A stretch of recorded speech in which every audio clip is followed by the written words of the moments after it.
이분 같은 경우에는 딱 컨셉에서 볼 수 있듯이 과일을 파는 분입니다. 얼마 전까지만 해도 몇 년 전까지만 해도 강남역 근처에서 조그만한 2평짜리 과일 가게를 운영하셨는데요. 지금은 연매출 100억 정도를 하고 있습니다.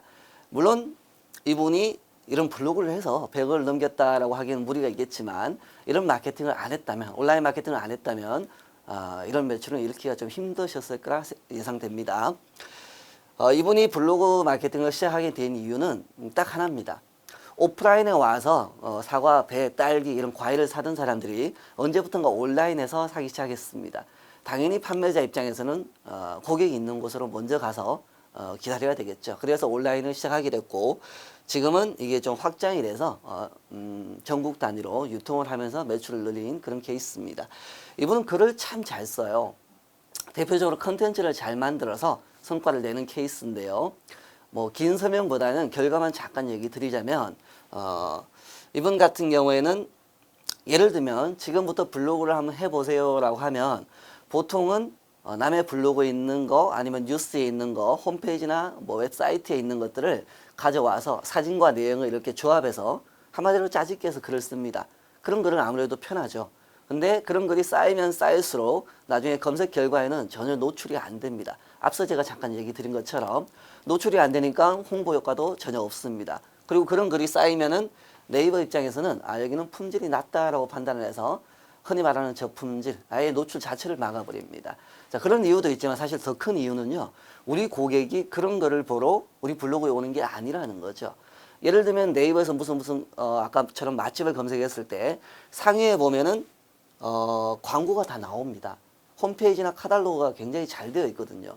그 위에 있는 거 편하게 들어가서 보면 될 텐데 굳이 우리 고객들이 그거 안 보고 저 밑에까지 블로그까지 찾아옵니다. 자, 그런 이유는 사람들이 블로그에 찾아온 사람들이 보고 싶은 글은 웹사이트나 홈페이지에 있는 그런 카탈로그가 아니라 카탈로그에 없는 운영자의 현장, 경험, 이웃들의 이야기 이런 것들이 보고 싶어서 찾아오는 겁니다. 그래서 결과적으로는 성과 내는 분들은 대부분 그런 컨텐츠를 활용하고 있다. 이렇게 보시면 좋을 것 같고요.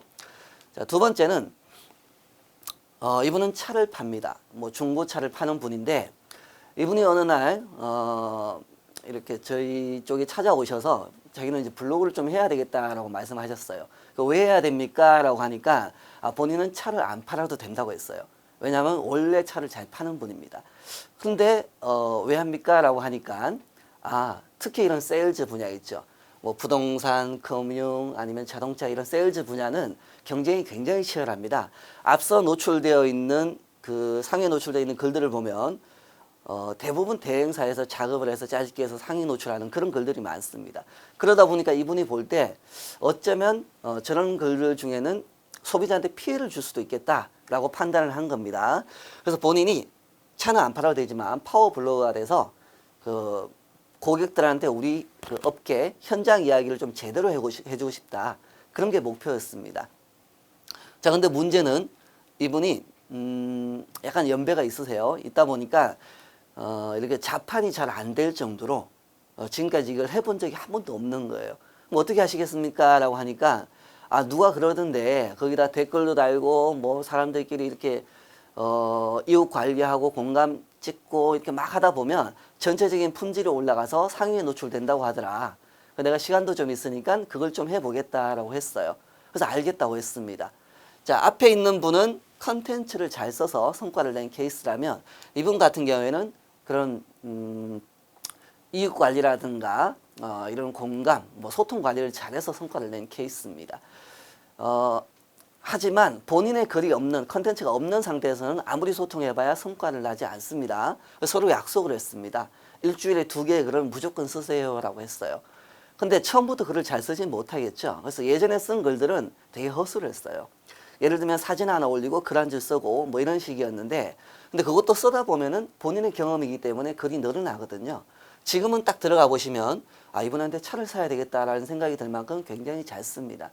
그리고 지금도 여전히 이게 익숙하지 않기 때문에 글을 하나 쓰는데 한 10시간에서 12시간 정도 걸린다고 해요.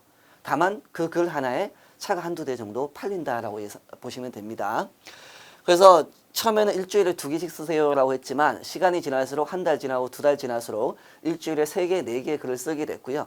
사진도 5장, 10장 올리기로 했고, 그리고 본인이 약속했던 또 하나의 그 이웃 관리라든가 댓글 관리 이런 걸 계속 했습니다. 정말 많이 댓글이 달릴 때는 모든 글에 100개가 달릴 만큼, 100개가 달린다는 거는 한 3, 4시간 정도를 하루에 시간 투자를 했을 때 그 정도가 달립니다. 처음 시작하는 분들은. 어쨌든 이분은 그걸 만들어냈고 약 3개월쯤 지났을 때 전체적인 품질이 올라가서 상위에 노출되기 시작했습니다. 그러다 보니까 이분이 여기에 전화번호가 있거든요. 이쪽을 통해서 하루에 10통 내외의 전화가 오고 브랜드가 만들어진 거죠, 한마디로.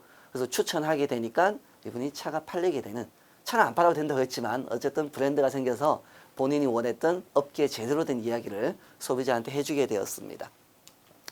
자, 세 번째는 약간 다른 케이스입니다. 앞에 두 분은 본인 거 열심히 해가지고 브랜드를 만들어서 성과를 낸 케이스라면, 이분은 처음부터 남들을 잘 활용하는 케이스였습니다. 예를 들면 직원 블로그를 만들어가지고 거기다 컨텐츠를 만들어 올리고 우리한테 맞는 타겟 방문자를 모아서 신뢰를 얻어서 성과를 낸다. 이게 만만치 않거든요. 아무리 빨라도 3개월, 6개월이 걸립니다. 그것도 잘했을 때. 근데 나는 당장 다음 주에 내 제품을 팔아야 돼요. 서비스를 팔아야 돼요. 그럼 이런 방식 가지고는 안 되겠죠. 그래서 이분 같은 경우에는 우리 흔히 말하는 체험단, 기자단, 뭐 서포터즈, 인플루언서, 이 다 비슷한 말입니다. 그런 사람들을 잘 활용하는 방법을 택했습니다. 한마디로 나보다 몇 년 먼저 블로그를 잘하고 있는 사람들을 섭외해서 그 사람들한테 댓글 써달라고 하면 상위 노출이 쉽잖아요. 자, 그래서 그런 방법들을 알려드렸고요. 한 2, 3개월쯤 지났을 때 물론 본인 블로그도 합니다. 본인 블로그 하면서 한 2, 300명 정도의 그런 이웃들을, 하루에 몇천 명 정도 오는 이웃들을 확보했습니다. 그리고 몇 개월 지났을 때 본인 목표대로 그분들한테 와서, 자, 이분은 말 그대로 족발을 파시는 분, 족발집을 합니다. 1호점부터 시작해서 지금은 4, 5호점까지 이렇게 확장을 한 케이스인데요. 자, 그래서 우리 집에 그 이웃들한테 우리 집 한번 와달라, 와서 먹어보고 맛있으면 맛있다고 해달라, 맛없으면 맛없다고 써라, 이렇게 이야기를 했습니다. 근데 이런 서포터즈 마케팅에서 중요한 건 방금 말씀드린 대로 이 집이 맛이 있어야 됩니다. 그리고 이 제품과 서비스가 좋아야 되고 이 대표의 마인드가 좋아야 됩니다. 그리고 이 가게가 좋아야 돼요. 그래서 한마디로 이 집은 기본적인 걸 다 갖춘 겁니다. 그런 상태에서 와서 먹어달라고 하니까 맛있다고 쓰죠. 그러니까 다 상위에 노출이 되는 거예요. 그리고 성과를 냅니다. 그게 이제 확장이 돼서 지금까지 몇 호점 이상 오게 됐습니다.